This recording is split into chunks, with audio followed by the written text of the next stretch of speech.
تو آج کے بیان میں ہم نے یہ سمجھنا ہے کہ ہمارے اسلاف بزرگان دین شب و روز کیسے گزارتے تھے، اور ان کے ذہن میں کیسا یہ بات ذہن میں بیٹھی ہوئی تھی کہ آخرت کی تیاری کو فوکس کرنا ہے۔ حضرت رابعہ بصریہ رضی اللہ تعالیٰ عنہ، بہت بڑا نام ہے، یہ ایسی خاتون ہیں جو ولیہ ہیں، دوسری صدی ہجری کی مشہور ولیہ۔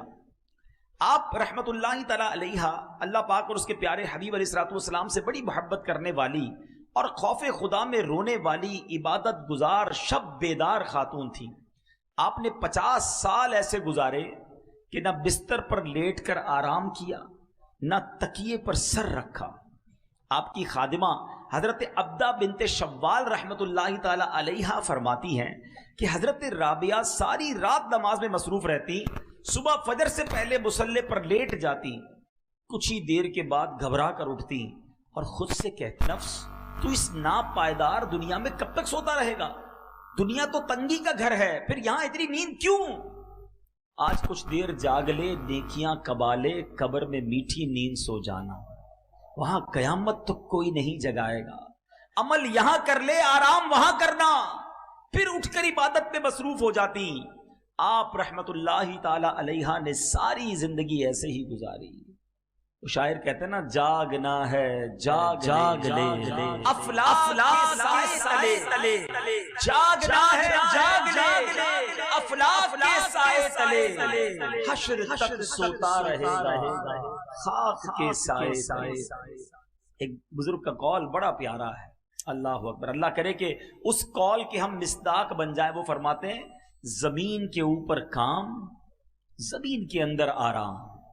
زمین کے اوپر ایسا کام کر لو میٹھے اسلامی بھائیوں کہ جب زمین کے اندر جائیں نا تو وہاں جو خوش نصیب ہوں گے نا، جن سے اللہ راضی ہوگا، ان کو فرشتے پتہ کیا کہیں گے؟ نم کا نومۃ العروس، سو جا کہ جیسے دلہن سوتی ہے، بس قیامت تک اس کے مزے ہوں گے۔ حضرت رابعہ بصریہ فرماتی ہیں کہ ایک رات سحری کے وقت میں نے کچھ تسبیحات پڑھی، پھر سو گئی۔ خواب میں دیکھا کہ ایک ہرا بھرا درخت ہے جو اتنا بڑا ہے اور حسین ہے کہ میں بیان ہی نہیں کر سکتی، کمال کی جگہ تھی۔ اس پر 3 قسم کے پھل لگے تھے، میں نے کبھی دنیا میں ایسے پھل نہیں دیکھے۔ کچھ پھل سفید تھے، کچھ سرخ تھے، کچھ زرد تھے، اور سب اس درخت میں چاند سورج کی طرح چمک دمک رہے تھے۔ فرماتی ہے کہ مجھے وہ درخت بڑا اچھا لگا، میں نے پوچھا یہ کس کا ہے؟ تو کہنے والے نے کہا یہ آپ کا ہے، اور جو ابھی آپ نے تسبیحات پڑھی ہیں اس کا بدلہ ہے۔ یہ اللہ کا ذکر کر رہی تھی نا، یہ اس ذکر کا بدلہ ہے۔ تو فرماتی ہے میں درخت کے ارد گرد گھومنے لگی کہ میرا درخت ہے، تو دیکھا کچھ پھل زمین پر گرے ہوئے تھے۔ تو آپ نے کہا کہ کاش یہ پھل بھی درخت پر موجود ہوتے تو کتنے اچھے لگتے۔ تو کہا کہ یہ وہی لگے ہوئے تھے، مگر جب تسبیح پڑھتے ہوئے آپ سوچنے لگی نا اپنے آٹے کے بارے میں کہ آٹا صحیح گوندا تھا کہ نہیں گوندا تھا، خیال تھوڑی دیر کے لیے ڈسٹرب ہوا تھا، یہ اس وقت یہ والے پھل نیچے گر گئے تھے۔ اس سے سیکھنے کو کیا ملا میٹھے اسلامی بھائیوں؟ عبادت اللہ کی رضا کے لیے اور صحیح خشوع و خضوع کے ساتھ کی جائے، اس کا مرتبہ، اس کا ثواب، اس کا اجر ہی اور ہے، اور عبادت کرتے ہوئے دھیان ہی کہیں اور ہے۔ ہمارا تو حال یہ ہے کہ نماز پڑھیں تو ساری فیکٹری کا حساب چل رہا ہوتا ہے، پورا دن کیسے گزارا، بلکہ نمازی میں یاد کر رہے ہوتے سلام پھیر کے فلاں فلاں کو فون بھی کرنا ہے۔ ہاں، سلام پھیرتی فوراً فون اٹھاتا ہے بندہ، یاد آیا نماز میں یار پیسے لینے باقی تھے، فلاں نے ٹائم دیا تھا۔ سب نماز پڑھ رہے ہیں اللہ کی بارگاہ میں اور دھیان کہیں اور ہے۔ اصل میں پہلے ہمیں یہ سمجھنا ہوگا شیطان کیا چاہتا ہے۔ جب تک ہم اپنے دشمن کے وار نہیں سمجھیں گے نا، ہم انڈرسٹینڈ نہیں کر سکیں گے۔ شیطان پہلے یہ چاہتا ہے ہم عبادت نہ کریں، نہ نماز پڑھیں، نہ روزہ رکھیں، نہ مسجد میں جائیں، نہ صدقہ دیں، نہ خیرات دیں، ٹھیک ہے۔ وہ تو یہ چاہتا ہے کہ معاذ اللہ ہم بڑے بڑے گناہ کریں، بدکاری کریں، شراب پئیں، جوا کھیلیں، قتل کر دیں، بڑے بڑے گناہ کروانا چاہتا ہے۔ وجہ کیا ہے؟ شیطان اللہ کی بارگاہ سے مردود ہو چکا ہے، گارنٹیڈ جہنمی ہے۔ وہ چاہتا ہے میں اکیلا کیوں جاؤں، میں ان کو بھی ساتھ لے کے جاؤں، ان کا ایمان برباد کروں۔ اچھا، جب وہ دیکھتا ہے نا کہ یار یہ بندہ تو دعوت اسلامی کے ماحول میں آ گیا ہے، مذہبی ہو گیا ہے، نمازی ہو گیا ہے، اب وہ دیکھتا ہے میں اس سے نماز نہیں چھوڑوا سکتا۔ ہاں، ایک کام ہو سکتا ہے کہ اس کی نماز میں خیالات ڈال دوں، اس کی نماز میں اس کو ڈسٹرب کرنا شروع کر دوں۔ یہ مسجد میں جا رہا ہے ہفتہ وار اجتماع میں، تو وہاں جا کر بھی اس کو کہوں یار موبائل نکال، چھوڑ، بیان کا کیا کرنا ہے، ابھی بھی لگے ہوئے ہوں گے کچھ لوگ موبائل پہ۔ اچھا، خیالات کہیں اور ہوں گے، تھوڑی دیر بعد اٹھائے گا کہ چل یار مزہ نہیں آ رہا، باہر چلتے ہیں۔ وہ نیکی سے رکواتا ہے. سمجھو بات کو. اول تو نیکی نہیں کرنے دیتا, ہم کر لیں اب اسے ڈسٹرب کرتا ہے, اب اس کو برباد کرنے کی کوشش کرتا ہے. صدقہ خیرات دینے کو جی نہیں چاہتا, زکوٰۃ دینے کو جی نہیں چاہتا. اب جس کا دل چاہا اس نے دے دی. اب شیطان کہتا ہے یار اس نے تو نیکی کر لی, اس نے تو اللہ کی راہ میں خرچ کر لیا, اب اس کا صدقہ ڈسٹرب کیسے ہوگا, اب اس کی زکوٰۃ برباد کیسے ہوگی. اب شیطان دل میں خیال ڈالتا ہے ذرا لوگوں کو بتانا تو نے کتنے پیسے دیے, چندہ کتنا دیا, کتنی بڑی نیکی کی. اچھا جس کو دیا اس کو ذرا جتا, یاد ہے نا میں نے چندہ دیا تھا, بھول تو نہیں گیا تیری مدد کی تھی. اس وار کو سمجھو میٹھے اسلامی بھائیوں, اتنا مردود اتنا مکار ہے کہ پہلے نیکی نہیں کرنے دیتا اور نیکی کر لیں تو بچنے نہیں دیتا, اور ہم ہیں کہ اس کی آت میں کھیلتے جا رہے ہیں. دیکھیں صدقے کیسے برباد ہوتے ہیں, میں نہیں کہتا, قرآن کہتا ہے یا ایھا الذین آمنوا لا تبطلوا صدقاتکم بالمن والاذی. اے ایمان والو اپنے صدقے باطل نہ کرو. صدقے کیسے باطل ہو جاتے ہیں بھائی, میں نے تو مسجد میں پیسے دیے, رسید مل گئی, پیسے تو پہنچ گئے, باطل کیسے ہو گئے, ختم کیسے ہو گئے, نل اینڈ وائڈ کیسے. قرآن کہہ رہا ہے نا اے ایمان والو اپنے صدقے باطل نہ کرو. کس طرح, بالمن والاذی, احسان جتا کر یا تکلیف پہنچا کر.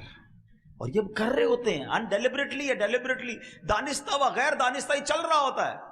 میں نے اپنے ملازم کی بچی کی شادی کرا دی ہے, میں نے اس کو گھر دلا دیا ہے. بھائی یاد ہے نا تو فقیر تھا, غریب تھا, نوکری والا آیا تھا چپل پہن کر تیرے کو کاروبار پہ چڑھا دیا, آج لینڈ کروزر, آج گاڑی آ گئی, بھول تو نہیں گیا مجھے. وہ جو آپ نے اس وقت اس کے ساتھ بھلائی کی تھی, یہ جملہ کہہ کر سب ضائع کر دیا.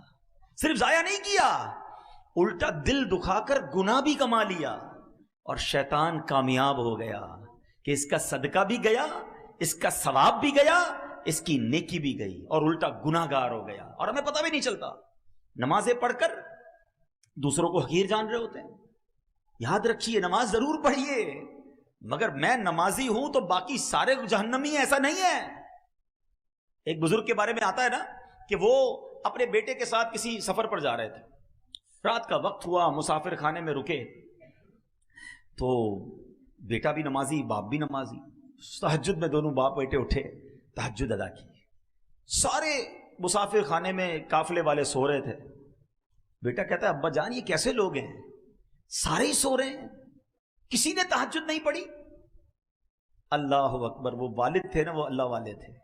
کہتے بیٹا تو بھی سویا رہتا تو ٹھیک تھا, تو نے آج تہجد پڑھ لی, تجھے باقی لوگ سارے حقیر نظر آنے لگے, اس سے بہتر تو بھی سویا رہتا تو ٹھیک تھا. تو یہ وار شیطان کے سمجھو. شیطان نیکی کرنے کے بعد, جیسے ہم نیکی کرتے ہیں نا, اس کو بے چینی شروع ہو جاتی ہے. اب وہ پلاننگ کرتا ہے کدھر سے اس کی نیکی چھین لوں, کدھر سے اس کی نیکی ڈسٹرب کر دوں. جب تک ہم یہ سمجھیں گے نہیں. حضرت رابعہ بصریہ رضی اللہ تعالیٰ عنہ جیسی ولیہ فرماتی تھوڑی دیر کے لیے تسبیح کرتے کرتے دھیان کہیں اور گیا تو وہ جنت کے درخت پر جو پھل لگے تھے وہ گر گئے.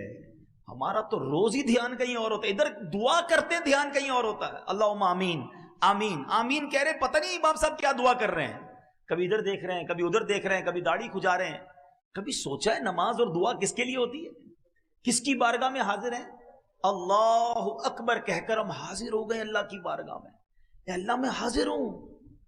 کبھی منسٹر, کبھی بڑے بڑے بزنس مین, کسی وڈیرے, کسی جناب بڑے شخصیت کے پاس جائیں اور اس کے پاس جا کر دھیان کہیں اور ہوتا ہے, یا اس کو فوکس کرتے ہو. پھر اللہ کی بارگاہ میں کہیں اور دھیان ہے, مانگ رہے ہیں اللہ سے اور دھیان کہیں اور ہے, پھر کیسے دعا قبول ہوگی. علماء فرماتے ہیں اللہ غافل دل کی دعا نہیں سنتا, تو دعا میں دل ہی غافل ہوتا ہے. مانگ رہے ہیں اللہ سے, دھیان کہیں اور ہے. نہیں, اللہ ہی کی طرف دھیان ہو, اس کے دربار کی طرف دھیان ہو.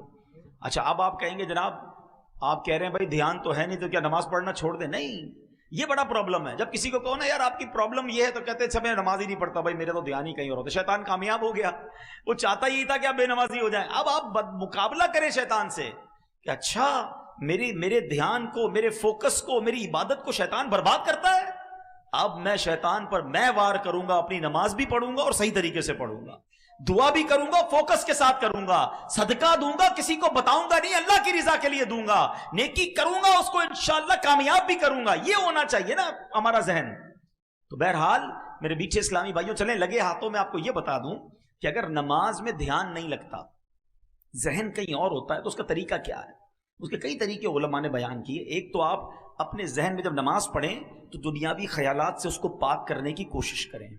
دوسرا، جو نماز میں پڑھتے ہیں نا اس کا ترجمہ یاد کر لیں۔ آپ کو پتا تو ہوا پڑھ کیا رہے ہیں، امام صاحب کیا پڑھ رہے ہیں؟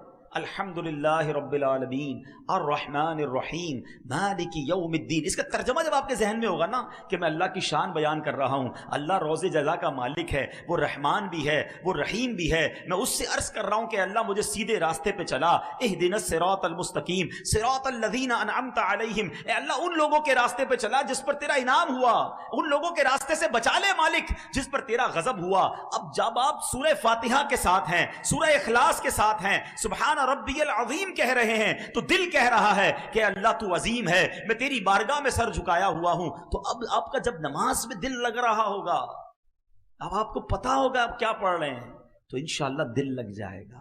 تو تھوڑی سی پریکٹس کر کے جو آپ نماز میں پڑھتے ہیں، یا عموماً امام صاحبان بھی 30ویں پارے کی نارملی تلاوت کرتے ہیں، 30 پارے کی، آپ کم از کم 30واں پارہ، رمضان آ رہا ہے، ترجمہ اور تفسیر کے ساتھ 2-3 بار پڑھ لینا، پھر انشاءاللہ امام صاحب کے ساتھ رہیں گے آپ۔ ابھی تو یہ حال ہے ہمارا، ہاتھ نہیں اٹھواؤں گا، کئیوں نے یہاں عشاء کی نماز باجماعت پڑھی ہوگی، اگر میں یہ پوچھ لوں بتاؤ امام صاحب نے پہلی رکعت میں کون سی سورت پڑھی تھی، دوسری میں کون سی پڑھی تھی؟ ابھی تو بہت دیر ہو گئی، کبھی سلام پھیرنے کے بعد اپنے آپ سے پوچھ لینا، وہ بھی نہیں پتا ہوگا۔ ایسا تو نہ کرے نا، کاروبار میں دھیان ہے، گھر میں دھیان ہے، اور اسکول میں سب چیزوں میں پکا دھیان ہے، ایک ایک بندے کا بیلنس پتا ہے، کس سے کتنے مانگتا ہوں، شاید دینے والوں کو نہیں پتا ہوگا، لینے والوں کو سب کو پتا ہے۔ وہ غلطی کرتا ہم پکڑ لیتے، نہیں بھائی اتنے تھے، تم نے اس تاریخ کا وعدہ کیا تھا، اگلا 1 مہینے بعد پیسہ دینے کی وعدہ کرے، اس سے 3 دن پہلے سے دماغ میں ریمائنڈر آنا شروع ہو جاتا ہے، 15 تاریخ آنے والی ہے، 12 ہو گئی ہے، 15 کو پیسے دینے اس نے اپنے کو، اتنا یاد ہے آپ کو۔ مگر قرآن، نماز، ذکر و اذکار میں کیوں اتنی غفلت ہے؟ میں چوٹ کر رہا ہوں، پلیز، مبارک مہینہ آ رہا ہے، ہمیں ٹھیک ہونا ہے نا۔ تو بہرحال اللہ کرے کہ ہمیں اپنی پیدائش کا مقصد سمجھ آ جائے۔ یہ زندگی پتہ ہے کیا ہے؟ ایک بزرگ نے کمال کی بات فرمائی، یقین کریں واقعی کمال کی بات ہے۔ سورہ عصر آپ سب نے سنی ہوگی نا، بسم اللہ الرحمن الرحیم والعصر ان الانسان لفی خسر۔ اس دوسری آیت کا مطلب پتہ کیا ہے؟ مطلب یہ ہے کہ بے شک آدمی ضرور نقصان میں ہے۔ ایک بزرگ فرماتے ہیں کہ تفسیر کبیر میں کہ میں نے ایک برف والے شخص سے، برف بیچنے والے شخص سے سورہ عصر کی دوسری آیت کا مطلب سمجھا۔ یہ ہے، میں یہاں تھوڑا سا بریک لے کے سمجھانا چاہتا ہوں۔ جس کا مائنڈ سیٹ آخرت کی فکر کرنے کا ہوتا ہے نا، وہ دنیا کے تجربات سے آخرت کا کوئی درس لیتا ہے۔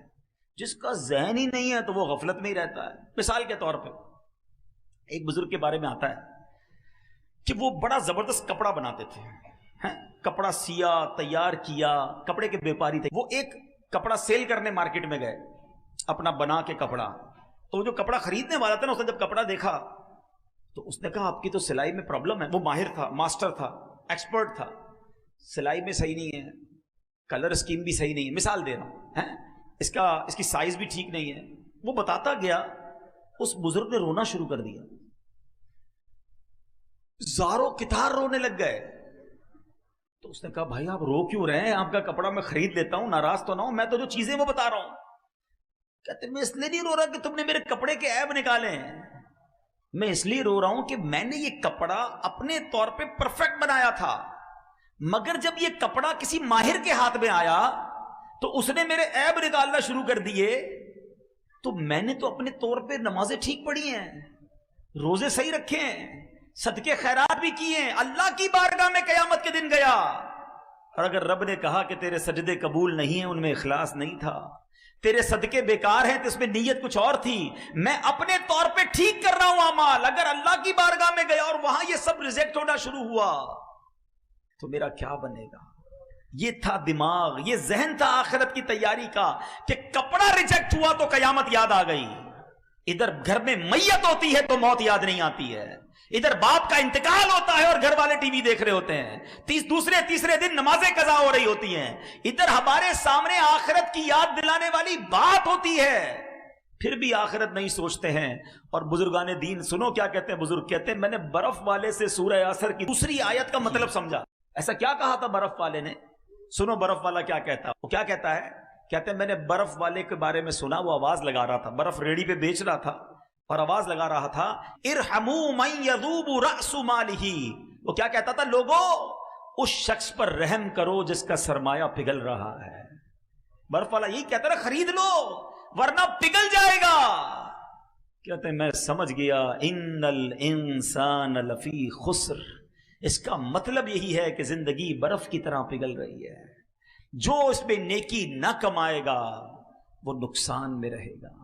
برف والا صبح برف لے کے نکلتا ہے نا, اس کو پتا ہے شام تک یا تو بیچوں گا یا پگھل جانی ہے. میٹھے اسلامی بھائیوں, میری اور آپ کی زندگی بھی یہی ہے. We don't know کب چلے جائیں گے. اگر آپ اس کو امیجنیشن کے ذریعے سمجھنا چاہیں نا, تجربے کے طور پہ کہہ رہا ہوں کہ پیدا ہوئے نا تو ہمارے ہاتھ میں ایک ایک برف کا بلاک دے دیا گیا ہے. کسی کے پاس 50 سال کا ہے, کسی کے پاس 40 سال کا ہے, کسی کے پاس 25 سال کا ہے. برف روز پگھل رہی ہے. ہو سکتا ہے ہم میں سے کسی کی برف کل ختم ہونے والی ہو, آج ختم ہونے والی ہو, اور ہم ہیں کہ احساس ہی نہیں ہے. پگھل رہی ہے, روز پگھل رہی ہے, اور ہم نیکیاں کہاں کما رہے ہیں. حالانکہ میرے میٹھے اسلامی بھائیوں, اللہ کریم نے ہمیں کیوں پیدا کیا ہے. شاعر کیا کہتا ہے, پہلے سنو پھر قرآن کی آیت سناتا. ہو رہی ہے عمر مثل برف کم, ہو رہی ہے عمر مثل برف کم, رفتہ رفتہ چپکے چپکے دم بدم بدم, ہر دن برف کی طرح کم ہو رہی ہے. مجھے اور آپ کو رب نے کیوں بنایا ہے ہم جانتے ہیں.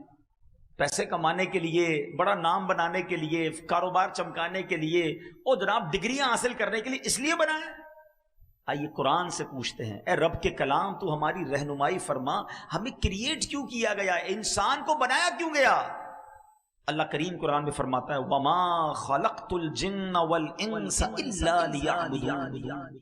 بے شک اور میں نے جن اور آدمی اتنے ہی اس لیے بنائے کہ میری بندگی کریں. اللہ فرماتا ہے جن اور آدمی کس لیے بنائے؟ کہ میری عبادت کریں. معلوم ہوا انسانیت اور عبادت لازم اور ملزوم, یعنی آپس میں جڑے ہوئے ہیں.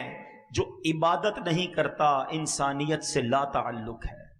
بنایا عبادت کے لیے گیا ہے, ہماری کریشن کا مقصد عبادت ہے. اب آتے ہیں سولوشن کی طرف. میں نے آپ کو شروع میں ایک بات کہی تھی کہ آج کے بیان میں کچھ ایسے فارمولے دینے ہیں کہ جو بڑے آسان ہیں, اور اس پر عمل کر کے انشاءاللہ ہم بھی عبادت گزاروں میں شامل ہو جائیں گے.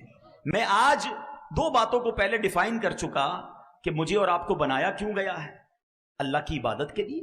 اب میں عبادت گزار کیسے بن سکتا ہوں؟ اتنا بیزی آدمی, دنیا میں غرق ہو چکے, بہت سارے مسائل زندگی کے ساتھ ہیں. اب غور سے میرے کچھ فارمولے سنتے جائیے اور اس کو امپلیمنٹ اپنی لائف میں کرنے کی نیت کرتے جائیے. پہلا نسخہ کیا ہے کہ جس سے ہم اللہ کے قریب ہو سکتے ہیں اور عبادت میں ہمارا دل لگ سکتا ہے, وہ یہ ہے کہ ہمیں وقت کی قدر کرنی ہے. اور زیادہ سے زیادہ اگر ہم نیکیوں کو کرنا چاہتے ہیں نا, تو پہلا نسخہ یہ ہے کہ گناہ چھوڑ دیں. ہم نماز پڑھتے بھی ہیں اور ساتھ حرام کام بھی کر رہے ہیں, تو گناہ چھوڑنا, اپنے سٹیپ کو اللہ کی طرف بڑھانا ہے نا, قدم بڑھانا ہے, عبادت کی طرف اپنا دل لگانا ہے, تو پہلے گناہ چھوڑ دیں, کیونکہ گناہوں کی یہ آگ ہمیں تباہ و برباد کر دے گی. حضرت امیر المومنین عمر فاروق اعظم رضی اللہ تعالیٰ فرماتے گناہ اگرچہ ایک ہو مگر اپنے ساتھ 10 برائیاں لاتا ہے. ابھی میں نے آپ کو عبادت کے فضائل بتایا نا, اب گناہ کی برائیاں سنو. لوگ کہتے ہیں یار تھوڑا سا ہی گناہ کرتا ہوں, 1-2 ہی بری عادتیں. سنو ایک گناہ کیا کیا لاتا ہے. نمبر 1, گناہ کرنے والا اللہ پاک کو غضب دلاتا ہے. نمبر 2, شیطان ملعون کو خوش کرتا ہے. نمبر 3, جنت سے دور. اور نمبر 4, جہنم کے قریب ہو جاتا ہے. نمبر 5, اپنی سب سے پیاری چیز یعنی اپنی جان کو تکلیف میں ڈالتا ہے. نمبر 6, اپنے باطن کو ناپاک کرتا ہے. نمبر 7, اعمال لکھنے والے فرشتوں کرامن کاتبین کو تکلیف دیتا ہے. ان کو گناہ لکھنا پڑتا ہے نا, گندی بات, بری بات لکھنی پڑتی ہے. نمبر 8, پیارے آقا علیہ الصلوۃ والسلام کو روضہ انور میں تکلیف پہنچاتا ہے, رنجیدہ کرتا ہے. نمبر 9, زمین و آسمان اور تمام مخلوق کو اپنی نافرمانی پر گواہ بناتا ہے. اور نمبر 10, تمام انسانوں سے خیانت اور رب العالمین کی نافرمانی کرتا ہے. تو آج پہلے نیت تو یہ کر لیں کہ انشاءاللہ گناہ نہیں کریں گے. ہاں گناہ چھوڑنا آسان نہیں ہے، مگر میرے لیے مشکل ہے نا، میرے رب کے لیے تو مشکل نہیں ہے، وہ تو قوی ہے، وہ طاقت والا ہے، وہ کن فرمائے تو فیکون ہو جاتا ہے۔ پہلے نیت کر لیں اور پھر اللہ سے مدد مانگیں کہ یا اللہ میں نے نیت کر لی ہے، بس تو میری گناہوں کی عادت نکال دے۔ تو انشاءاللہ جب دل گناہوں سے پاک ہوگا نا تو پھر نیکیوں کا نور آنا شروع ہو جائے گا۔ کچھ لوگ ملتے ہیں، ایک جگہ ہم گئے تھے تو یہ بحث ہو رہی تھی، ایک بھائی ساتھ تھے، کہتے ہیں یار اتنی نیند آتی ہے جیسے ہی بیان شروع ہوتا ہے، دل نہیں لگتا، اس کی کیا وجہ ہے؟ تو دیکھیں میں آپ کو آج ایک طریقہ بتا دیتا ہوں۔ ہم کبھی بخار ہوتا ہے، آپ کو بھی ہوتا ہوگا، تو بخار میں ہمیں اپنا پسندیدہ کھانا بھی اچھا نہیں لگتا، جو بڑا پسند سے کھاتے ہیں نا وہ بھی کڑوا لگتا ہے، کھانا تو کھانا، گھر والے بھی اچھے نہیں لگتے، تو ہم کیا کرتے ہیں، کھانا کھانا چھوڑ دیتے ہیں یا گھر والوں کو بھگا دیتے ہیں۔ ہم کو پتہ ہے یار بیمار ہیں، تھوڑے دنوں کے لیے منہ کڑوا رہے گا، دوائی کھاتے رہیں گے، آہستہ آہستہ آہستہ جیسے ہی بیماری دور ہوگی نا دوائی کھانے کا مزہ آنا شروع ہو جائے گا، موڈ اچھا ہو جائے گا۔ ایسا ہی ہوتا ہے۔ تو جب کسی کو نماز میں دل نہ لگے، تلاوت میں دل نہ لگے، اجتماع میں دل نہ لگے، کسی درود پاک پڑھے تو بوریت ہونے لگے، تو وہ سمجھ لے کہ اندر بیماری ہے، گناہوں نے دل کالا کیا ہوا ہے۔ اب کیا کرنا ہے؟ اب یہ نیکی کرتے رہنا، یہ دوائی کھاتے رہنا، انشاءاللہ گناہ چھوڑ دینا اور نیکی کرتے رہنا۔ ایک دن آئے گا جس دن یہ بیماری صاف ہوگی نا، ہر سجدہ برکت دینا شروع کر دے گا، دعا میں آنسو بہنا شروع ہو جائیں گے، درود کی لذت ملنا شروع ہو جائے گی، تلاوت میں رکت ملنا شروع ہوگی۔ ابھی کیوں نہیں مل رہی؟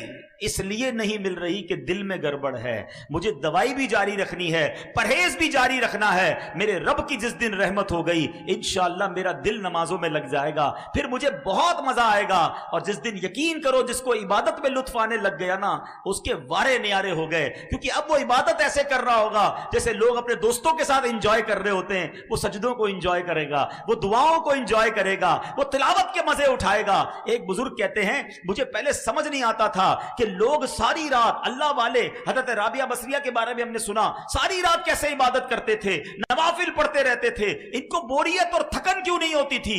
کہتے اب سمجھ آ گیا، اب جب میں لوگوں کے ہاتھ میں موبائل دیکھتا ہوں اور بچوں کو، نوجوانوں کو دیکھتا ہوں ساری رات موبائل پر بیٹھے ہوتے ہیں، کوئی تھکن نہیں لگتی، ان کا دل موبائل میں لگا ہوا ہے، رات کا پتہ نہیں چلتا۔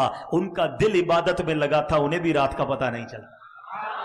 میں ایک دعا کیا کرتا ہوں تحدیث نعمت کے لیے، آپ کو کہتا ہوں آپ بھی یہ دعا کیا کہ اللہ میرا دل عبادت میں لگا دے اور عبادت کا مزہ دے دے۔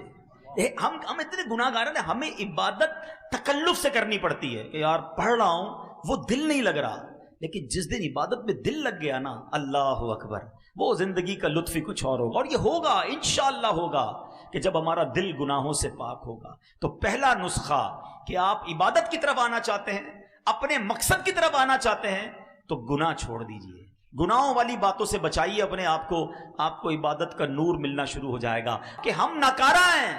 ہم اللہ سے ہی مدد مانگے، اللہ تو عبادت کی توفیق دے، تو سجدوں کی توفیق دے، تو ہمیں گناہوں سے بچا لے۔ سیکنڈ فارمولا، دوسرا نسخہ وہ یہ ہے کہ ہمیں فضولیات سے اپنے آپ کو بچانا ہوگا۔ یہ جو اپنے فضول اپنی ٹائم ضائع کرنے والے کام رکھے ہوئے ہیں نا، خاص طور پہ آج کل تو ایسا لگتا ہے ہمارا سب سے زیادہ زندگی کا ٹائم ہمارا موبائل لے جاتا ہے، یا موبائل لے جاتا ہے یا فضول ہماری گپ شپ، آپ کے یہاں کہتے ہیں کچیری، وہ کچیری چائے کی لگی تو 2 گھنٹے کی لگی، بھائی 2 گھنٹے میں کون چائے پیتا ہے یار، باقی دنیا بھر کی بحث کرنی ہے۔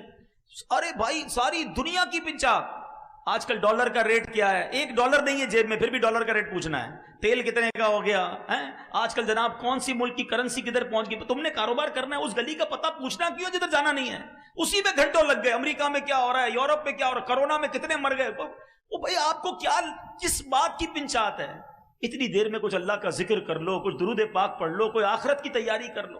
تو فضول کاموں سے اپنے آپ کو جب بچائیں گے نا تو آپ کو کچھ ٹائم ایکسٹرا ملے گا، اور وہ جو ایکسٹرا ٹائم ہوگا وہ آپ عبادت میں کر سکیں گے۔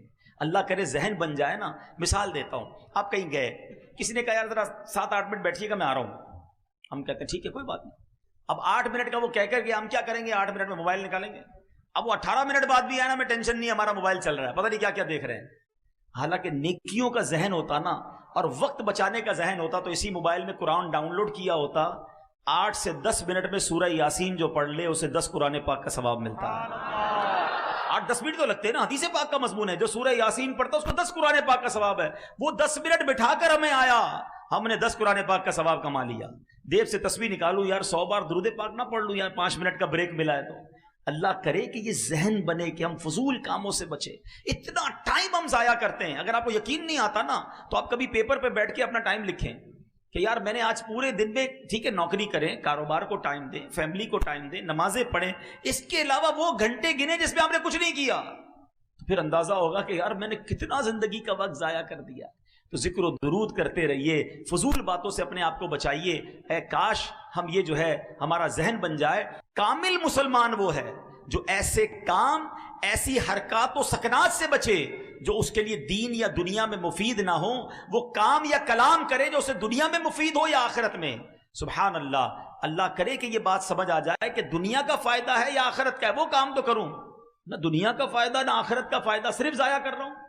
یہ نہیں ہونا چاہیے۔ اپنی سانسوں کی گنتی کو سمجھیے، یہ اللہ پاک نے بڑی نعمت دی ہے، اب ہماری مرضی ہے ہم ان کو کیسے ضائع کرتے ہیں۔ تیسرا نسخہ، پہلا کیا تھا؟ گناہ چھوڑ دے، دوسرا فضول کاموں سے اپنے آپ کو بچائے۔ اب تیسرا نسخہ کیا ہے کہ ہم اپنے جو مباح کام ہے نا، چلنا پھرنا، اٹھنا بیٹھنا، چائے پینا، کھانا کھانا، ان مباح یعنی جائز کاموں کو نیکیوں میں کیسے کنورٹ کر سکتے ہیں۔ سبحان اللہ، وہ کیسے کور ہوگا؟ وہ ہے اچھی نیت۔ یہ ایسی نرالی سوغات ہے کہ بندہ اچھی نیت کی وجہ سے بغیر عمل کے بھی ثواب کا مستحق ہو جاتا ہے۔ اللہ کے حبیب علیہ الصلوۃ والسلام فرماتے ہیں جس نے نیکی کا ارادہ کیا، اس پر عمل نہ بھی کر پایا تو اس کے لیے ایک نیکی لکھ دی جاتی ہے۔ نیت اچھی تھی نا، اچھی اچھی نیتیں کر لیا کریں۔ اچھا، ایک عمل میں کئی نیتیں کی جا سکتی ہیں، اگر تھوڑا سا رک کر نیکی کرنے کا، اچھی نیت کرنے کا ذہن بن جائے نا، اللہ پاک امیر اہل سنت کو سلامت رکھے، اتنا نیت کے بارے میں سمجھاتے ہیں۔ مثال کے طور پہ آپ اجتماع میں آئے، ابھی کی بات کر لیتے ہیں، آپ میں سے کوئی آیا بھائی بیان سنوں گا، اس کو ایک ثواب ملے گا۔ کسی نے نیت کی یار میں ذکر بھی کروں گا، 2 نیتیں ہو گئیں، میں تو دعا بھی کروں گا، 3 نیتیں ہو گئیں، اب میں اجتماع کے بعد مسلمانوں سے ملاقات بھی کروں گا، 4 نیتیں ہو گئیں، سلام میں پہل کروں گا، 5 نیتیں ہو گئیں، اجتماع میں اگر گیا اور وہاں کسی مسلمان نے راستہ پوچھا تو راستہ بھی بتا دوں گا، 6 نیتیں ہو گئیں، 2 مسلمانوں میں جھگڑا ہوا، اگر ہونے لگا تو سلو کروا دوں گا، 7 ہو گئیں ہیں، کسی نے کوئی مسئلہ پوچھا آتا ہوا بتا دوں گا، 8 نیتیں ہو گئیں، ہو سکتا ہے اجتماع میں جنازہ آ جائے، اگر جنازہ آیا تو جنازہ بھی پڑھ لوں گا، 9 نیتیں ہو گئیں۔ اگر آپ کا نیت کا ذہن ہے تو آپ گھر سے چلے اجتماع کے لیے ہیں، مگر ہر قدم پر، ہر لمحے 10-10 12-12 کام کی نیتیں کی، 10-12 کاموں کا ثواب ملنا شروع ہو گیا۔ اور یہ میں نہیں کہہ رہا، سیدی اعلیٰ حضرت امام اہل سنت لکھتے ہیں جس کا مفہوم یہ ہے کہ بندہ جو گھر سے نماز کے لیے چلتا ہے، وہ جب گھر کے سے نماز کے لیے چلتا ہے نا تو ہر قدم پر ایک نیکی ملتی ہے، ہر دوسرے قدم پر ایک گناہ معاف ہوتا ہے۔ اعلیٰ حضرت نے نماز پڑھنے کے لیے جانے کے لیے 40 نیتیں لکھی ہیں، جو ان 40 نیتوں پر عمل کر لے، نیت کر لے، اب گھر سے چلے گا ہر قدم پر 40 نیکیاں ملیں گی۔ تو ہم اچھی نیتیں کرنے کی عادت ڈالیں تو یہ بڑا آسان سا کام ہے، لیکن ہمارے نامہ اعمال میں ملٹیپلیکیشن ہونا شروع ہو جائے گا۔ اگلا نسخہ یہ ہے کہ ہم کہتے ہیں ایک تیر سے 2 شکار، اس کی عادت ڈال لیں۔ ہاتھ کام کرتے ہیں نا، نوکری کر رہے ہیں، کاروبار کر رہے ہیں یا کچھ بھی کر رہے ہیں، زبان تو فارغ ہے نا، تو چلتے پھرتے اٹھتے بیٹھتے اللہ اللہ اللہ اللہ اللہ اللہ کرتے رہیں، سبحان اللہ سبحان اللہ سبحان اللہ، الحمدللہ الحمدللہ الحمدللہ، اللہ اکبر اللہ اکبر اللہ اکبر، لا الہ الا اللہ لا الہ الا اللہ، ولا حول ولا قوت الا باللہ۔ یہ وہ وظائف ہیں احادیث میں جس کی ترغیب دی گئی ہے، سبحان اللہ و بحمدہ سبحان اللہ العظیم۔ یہ وہ عظیم وظیفہ ہے جو نبی پاک فرماتے ہیں 2 کلمے ہیں جو زبان پر ہلکے ہیں، میزان پر بھاری ہیں اور اللہ کو بڑے پسند ہیں۔ وہ کون سے ہیں؟ سبحان اللہ و بحمدہ سبحان اللہ العظیم۔ تو اگر میرا یہ ذہن بن جائے کہ میری نیکیوں کا میٹر جاری رہے تو زبان کو اچھے کام میں لگائے رکھو، اللہ رسول کا ذکر کرتے رہا کرو، انشاءاللہ نیکیوں کا میٹر جاری ہوگا۔ پورا دن کاروبار کر کے، نوکری کر کے یہ حساب تو کرتے ہو آج کتنے کمائے، کبھی یہ بھی حساب کر لو کہ آج جنت میں کتنے درخت لگائے، آج کتنی کروڑوں نیکیاں آپ ایک دن میں کما سکتے ہیں۔ اگر آپ کا یہ ذہن بن جائے کہ میں نے اپنی زبان کا پرفیکٹ یوز کرنا ہے۔ ایک بزرگ کے بارے میں آتا ہے 40 سال تک آپ نے روٹی نہیں کھائی، ستو پیتے تھے، تو کسی نے کہا حضرت آپ روٹی کیوں نہیں کھاتے؟ کہ روٹی کو چبانے اور ستو کو پینے میں نے فرق دیکھا کہ میں 90 تسبیحات زیادہ کر سکتا ہوں، تو میں نے سوچا روٹی چبانے میں ٹائم کیوں ضائع کروں، ستو پی کر بھی پیٹ بھر جاتا ہے، 90 تسبیح اور پڑھ لیتا ہوں۔ مگر ادھر پورا دن گزر جاتا ہے، درود کی ایک تسبیح نہیں ہوتی ہے، کلمہ پاک کی ایک تسبیح نہیں پڑھتے ہیں، حدیث میں آیا افضل الذکر لا الہ الا اللہ، بہترین افضل ذکر ہے. کتنی بار پڑھا؟ نہ کریں ایسا. یہ سانسوں کی خدارہ اہمیت محسوس کریں. قیامت کے دن ایسا نہ ہو کہ پچھتاوا ہو کہ کاش فضول وقت نہ گزارتا، اللہ رسول کا ذکر کر لیتا. ایک اور بڑا پیارا نسخہ علماء نے بتایا کہ بندہ دعا کرنے کا عادی ہو جائے. نبی پاک کا انداز پتہ ہے نا، پیارے آقا کھانا کھانے سے پہلے کی دعا، کھانے کے بعد کی دعا، دودھ پینے کی دعا، پانی پینے کی دعا، پانی کے بعد کی دعا، استنجا خانے میں جانے کی دعا، فارغ ہو کر باہر آنے کی دعا، گھر میں جانے کی دعا، باہر آنے کی دعا، مسجد میں جانے کی دعا، باہر نکلنے کی دعا. یہ کیا ہے؟ یہ نبی پاک قدم قدم پر دعائیں کرتے تھے. اور آج ہمیں پورا پورا دن گزر جاتا ہے ہم دعا نہیں پڑھتے. حالانکہ اگر یہی عادت اپنا لینا کہ ساری دعائیں یاد کر لیں کہ یار کھانے سے پہلے کیا پڑھنا ہے، تو کھانے سے پہلے ثواب، کھانے کے بعد ثواب، پانی سے پہلے ثواب، پانی کے بعد ثواب. اچھا دعا اور سنت، اگر یہ دو چیزیں مجھے پتہ چل جائیں، بھائی پانی تو پینا ہی ہے نا، لیکن دن میں کتنی بار پانی پیتا ہوں؟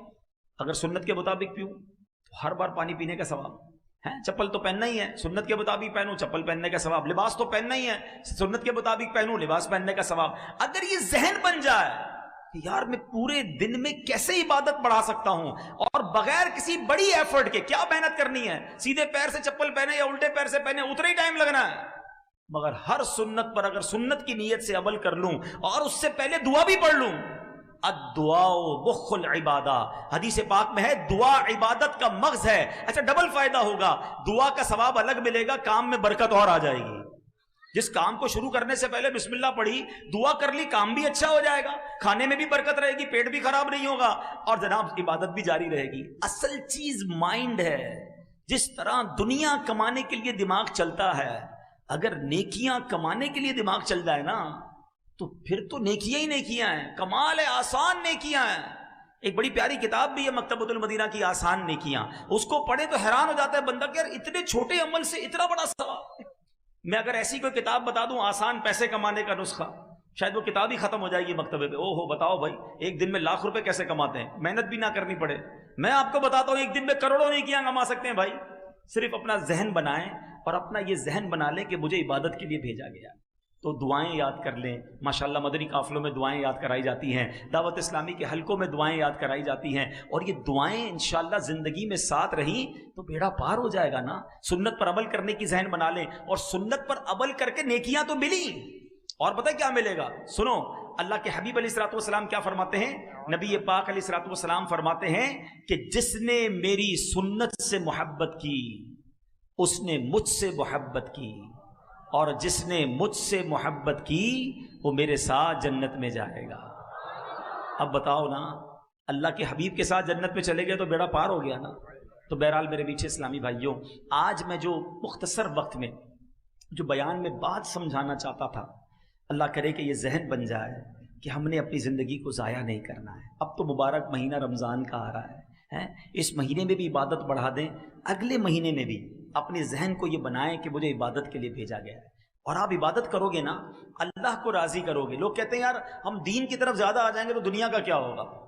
میرے پیچھے اسلامی بھائی مجھے ایک بات بتائیں، آپ اللہ کی عبادت نہیں کر رہے، یا کوئی شخص ایسا ہے جو اللہ کی نافرمانی کر رہا ہے، اللہ اسے روزی دے رہا ہے، اس کا روزگار چل رہا ہے، وہ اللہ کی فرما برداری کی طرف آ جائے گا تو کیا اللہ تعالیٰ روزگار روک لے گا؟ خود سوچے نا، وہ رحمان الدنیا والآخرہ ہے، وہ خالق دنیا بھی ہے، آخرت کا بھی مالک ہے. ارے جب ہم اسے راضی کر لیں گے، اس نے دنیا بھی اچھی کر دینی ہے، اس نے آخرت بھی اچھی کر دینی ہے. تو بس اپنی زندگی کا یہ مقصد بنائیں. اور الحمدللہ آج کے اس پرفتن دور میں دعوت اسلامی کا مدنی ماحول ہے جو ہمیں پکڑ پکڑ کر ہماری آخرت کی یاد دلاتا ہے، ہمیں ہماری زندگی کا مقصد بتاتا ہے کہ کس لیے پیدا کیے گئے ہیں. تو آئیے اس مدنی ماحول میں آ کر آپ خوب نیکیاں کما سکتے ہیں. آپ کو ماشاءاللہ اگر زیادہ نیکیاں کمانی ہے نا تو آپ دعوت اسلامی میں آ جائیں. اجتماع میں دیکھیں کتنی چیزیں سیکھنے کو ملتی ہیں. پھر ذکر کی، اب اتنے سارے لوگ ذکر کریں گے، ہر ذکر پر ثواب ملے گا. دعا کریں گے، آمین کہتے جائیں گے، برکتیں بھی ملتی جائیں گی، دعا کا ثواب بھی ملنا شروع ہو جائے گا. پھر صلاۃ و سلام ہوگا تو صلاۃ و سلام کا ثواب ملے گا. اس کے بعد یہ سیکھنے سکھانے کے حلقے، اس میں الگ ثواب ملے گا. خوش نصیب یہاں آرام کریں گے، ساری رات اعتکاف کا ثواب ملے گا. تہجد پڑھیں گے، تہجد کا ثواب ملے گا. پھر فجر کی جماعت ہوگی، پھر فجر، یعنی آپ سوچیں کہ ایک رات میں کتنا بڑا پیکج ہمیں ہر جمعرات اجتماع میں مل جاتا ہے. پھر کتنے خوش نصیب ہیں جو مدنی قافلوں میں سفر کرتے ہیں. ہیں 3 دن میں کتنی ساری نیکیاں کما کے آئیں گے، 1 ماہ میں کتنی نیکیاں کما کر آئیں گے. تو اللہ کرے کہ نیکیاں کمانے کا، نیکیوں حاصل کرنے کا ذہن ہمارا بن جائے، تو پھر انشاءاللہ یہاں بھی خیر ہے وہاں بھی خیر ہے. ایک بات آخر میں کہہ دیتا ہوں، اگر دنیا میں غریب ہونا تو کم از کم آخرت میں تو غریب نہ رہو یار.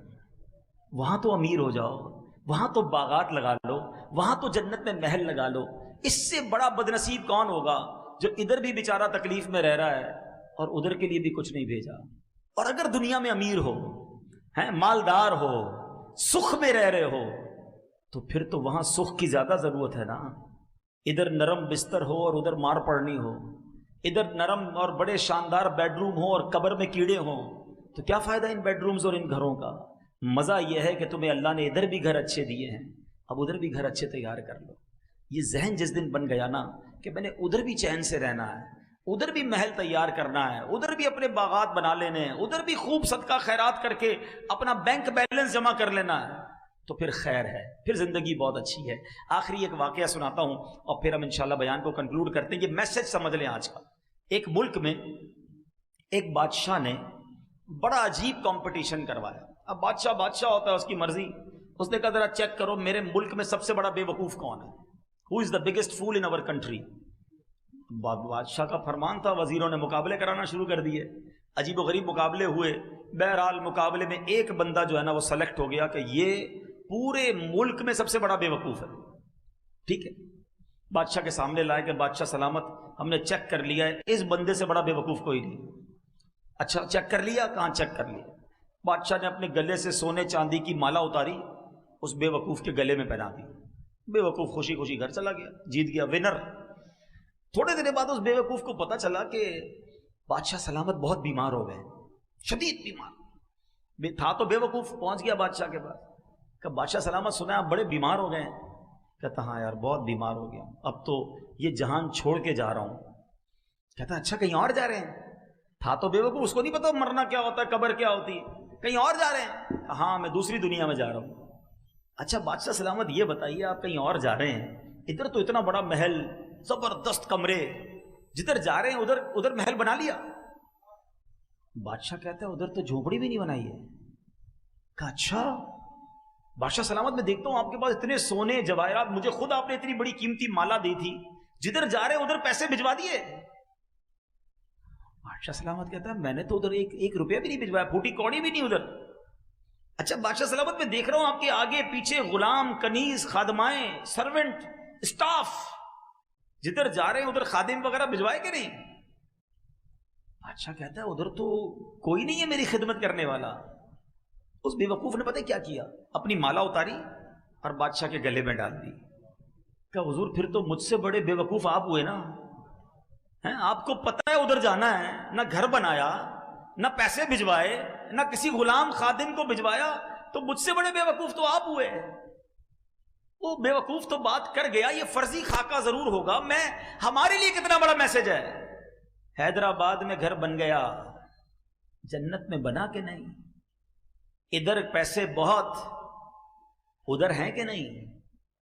ادھر فون کرو تو چائے آ جاتی ہے، خادم موجود، گھر میں ماسی موجود، گھر میں بیوی تو ہے کام کرنے والی بیچاری، ادھر کون ہے؟ سوچو، ادھر رہ کر ادھر کی تیاری کرنی ہے. ایکسٹرا ٹائم نہیں ملے گا کہ جناب مرنے کا ٹائم آ گیا اب ذرا آخرت کی تیاری کر لیں. نہیں، آگاہ اپنی موت سے کوئی بشر نہیں، سامان 100 برس پل کی خبر. پلیز سمجھو بات، ادھر تیاری کر لو کہ ادھر بھی چین سے رہو. تیار رہو کہ آج بھی جا سکتا ہوں، اور اگر آج بھی قبر میں جاؤں تو ایسی زندگی گزارو کہ قبر میں جنت کا باغ ملے، نرم بستر ملے، جنت کا پیغام ملے. اللہ کرے ایسی زندگی گزارنے میں ہم کامیاب ہو جائیں.